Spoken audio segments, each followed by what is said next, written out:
So I made this cedar and epoxy dog leash holder the other day, and I had just enough stuff left over to make another one, and figured I'd show like a little speed run of saucing out a new one. The other parts don't have any epoxy on it, but that's okay. It'll still hold some leashes. The one thing I want to do different with the next design is I had basically just screwed this into the wall and cut some dowels and covered that up. And it flows, but I don't like it. So I think I'm just going to use like some really strong two-sided tape, and that should be good enough to get that puppy on there. I had a nice little setup where I could put this phone on this tripod and elevate it a little bit, but it's just a little bit too much of a piece of garbage, and it broke. So you're ground level now. And what I'm gonna do is I'm just gonna mark some spots that seem like they're in the middle-ish, and then go from there. I guess I could use this. Let's see. So it's about 15 inches overall, and I want 2 inches on either side. I got a mark here, here, and here. This is mostly intended for the back side because I'm going to take this little short screw, and that's going to go in about here, and then take a slightly longer one, and that'll be about right there. So that's going to secure it to the board fine. And I'm using a countersink drill bit. So even though I don't have much room to work with this, I don't want the screws poking out any. And if I use this on the back, it's going to kind of create a pathway to lock it in. And in the meantime, whenever I put I'm going to use some contact glue and some accelerator. So that will affix the, I don't know, what do you call it, these arms or legs? I'm not sure. But anyways, that'll give it some area to stick to. Yeah, so I don't make a mess on my work table.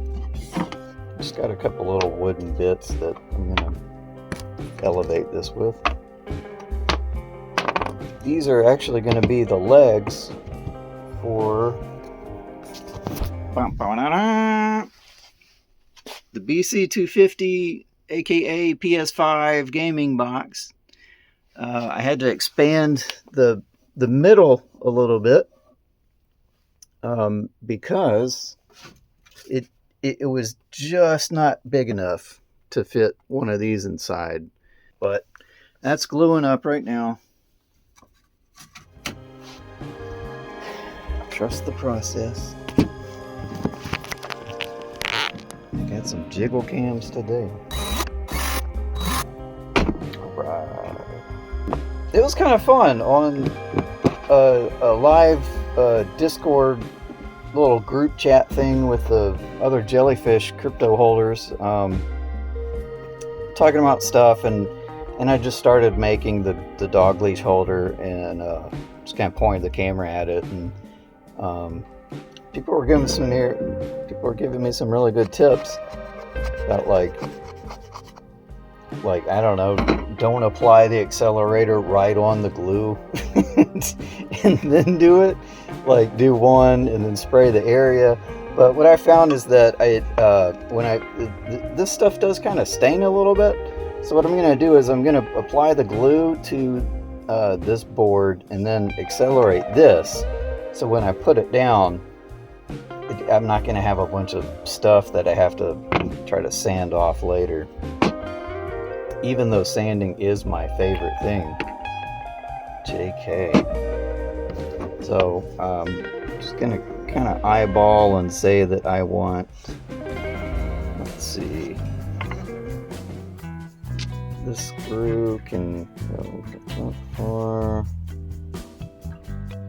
Okay, so I think these screws won't pop out the front end if I have it just I don't know, couple millimeters from the bottom.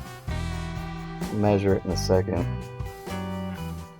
It should be fine, and that's plenty of room to make the second screw. One of the guys on the chat was like, if you've never smelled cedar before, just picture an old woman's house. Like, I didn't really get that at all. Like, I love the smell of this stuff. It's nice to me. I don't know what kind of trauma he had in his life,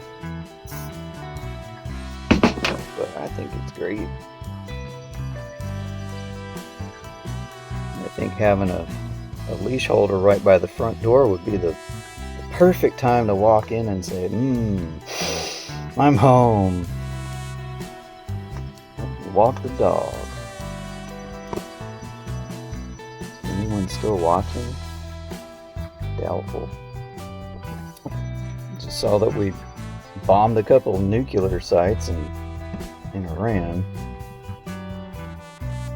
That's not related to crypto or leash holder making, but what else am I going to think about when I'm just applying force to a piece of wood?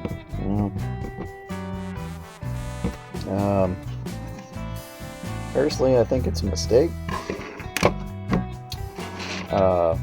We have not seen credible evidence to back up the aggression, and it kind of goes against what Donald said he would do, start no wars.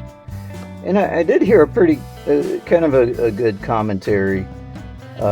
Somebody said it would be like Japan bombs Pearl Harbor, and then somebody running in to tell the president, okay, well, now we need to negotiate with Japan. like really? That's how you do it?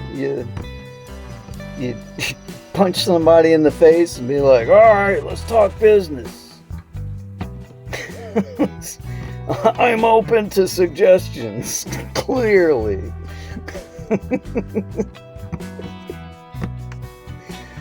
Yeah, it's comical if it wasn't, so disastrous. Alright, so we got all these on. Yeah, got these.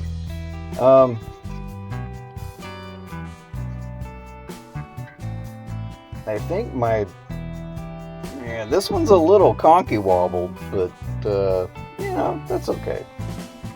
I think it's got a nice, it's got a DIY look to it. I think that's what I'm supposed to say when I realize I'm not good at this. I have to say, well, it's DIY. It's one of a kind. Because anyone else would do better. Shoot, I need to countersink this.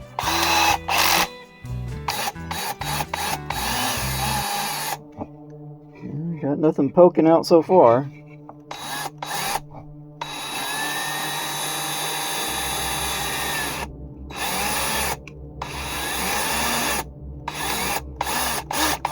Is that deep enough?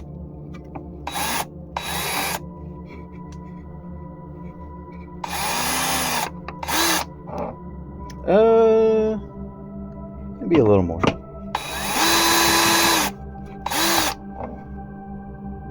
That's probably fine. Okay, and for the next one, yeah, looks good. Countersink.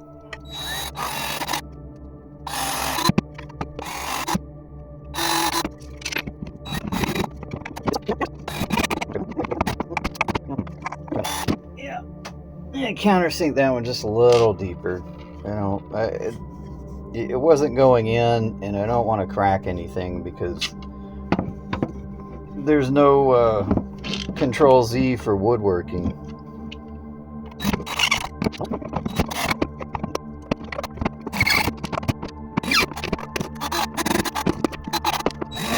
Yeah, that's a good countersink right there. That's a confident countersink. I like it. That's just fine. And I got no blowouts, nothing crazy. Just gonna do a little light sanding on it. Probably fast forward that footage. Even though everyone loves sanding.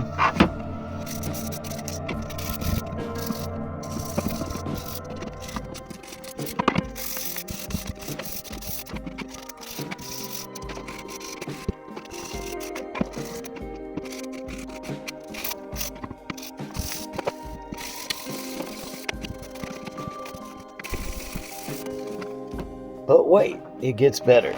This is my favorite part. Of course, applying the finish. I've been using this stuff called Tried and True. It is, it's been going pretty good. I like it. It adds a nice bit of contrast to it.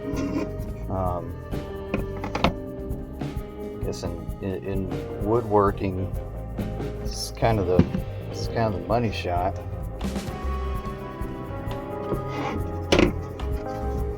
So I'll try to do as best I can to show you. Ooh, look at that contrast.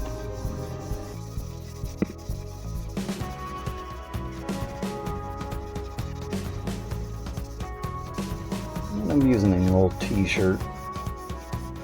Seems to work pretty well. Isn't that neat? I don't know. Yeah, that's cool. I'll leave this stuff on for about an hour, and I'll just try rubbing it again, just in case any little bumps pop up or something. But this stuff has been about what it says. It's tried and as well true. And it just worked good.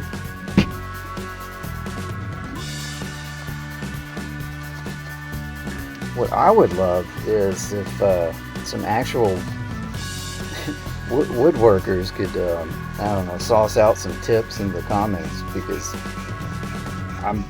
I've just been kind of, you know, watching YouTubers here and there and writing down what they do. You know, there's a lot of clickbait out there that's like, I'll never use this again, but wait, now I do, because of this. And then they're holding something that's pixelated, and you know, it's like, that's fine. I get the game, you know, you gotta drive the clicks, but I mean, it'd be really cool to just have, like, I don't know, a definitive source be like, yes, that is good, but the room has to be 78 degrees, or else the shiny molecules won't bond with soft wood, but they will with hard, only if it's below 50 degrees, and only seasonally. Do never try in winter, or only in winter. Like, there's so many rules to even just to mill wood. They're like, no, you gotta cut in wintertime, boy, and dry in summer, and man, I don't know why I didn't just do 3D printing as a hobby. I wanted to kind of learn like a craft that's not just load file, print. You know, I wanted to make my own thing. And yes, I realized I could just get into 3D modeling and hit print and make my own thing, but this seems like it's I don't know, something a 40-year-old guy would get into. because he doesn't know what else to do. He has trouble finding commonalities with his 3 daughters, and you know, like one of those guys. You know, it's might be something one of them would do. Isn't that looking good already? Like, just the, man, looks so neat. I love cedar. I like the smell, and I also think it just looks really cool. There's like little bits that just kind of, like, once you put the finish on, it looks like a little galaxy.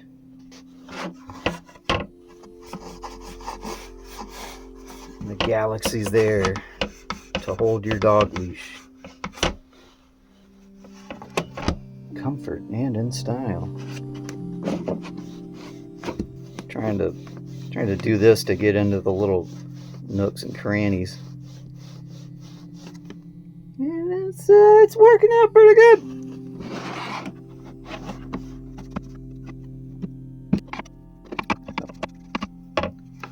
My thumb's doing a lot better. Got the stitches out the other day. So that's something. That was just from a table saw oopsie. I was working with a very, very thin piece, and I had a push stick, and then I went to, I don't know, I was like trying to level out the back with the push stick, and then I just pushed it with my hand, and then I said the F word really quick, because I knew I messed up big time. And I sure did. Gonna have to get some new thumbprints.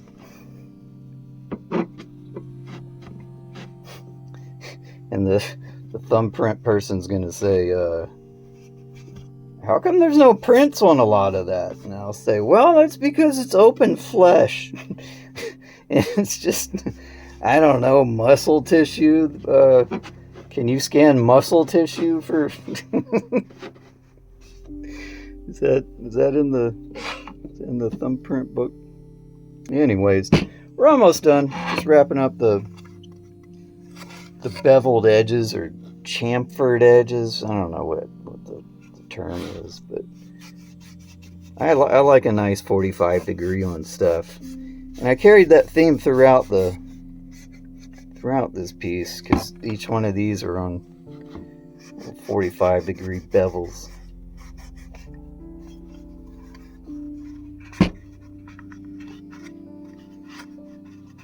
Not a big rounded over guy. I haven't come into a situation where I like rounding things over. I like the fierce finality of, you know, edges.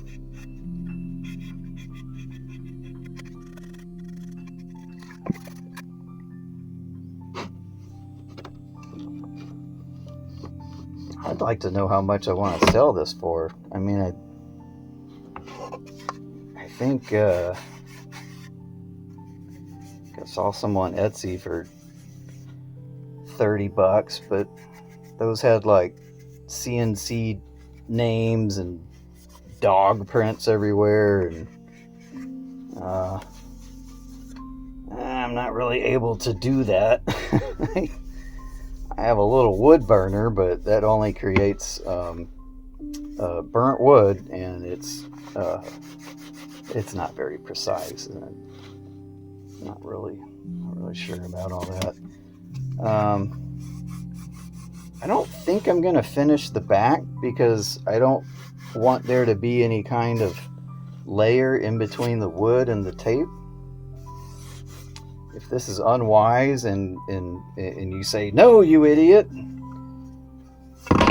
tried and true finish is made for sticking to two-sided tape, you know, like, okay, cool, I'll do that then. But I think this is the smart way to play it now.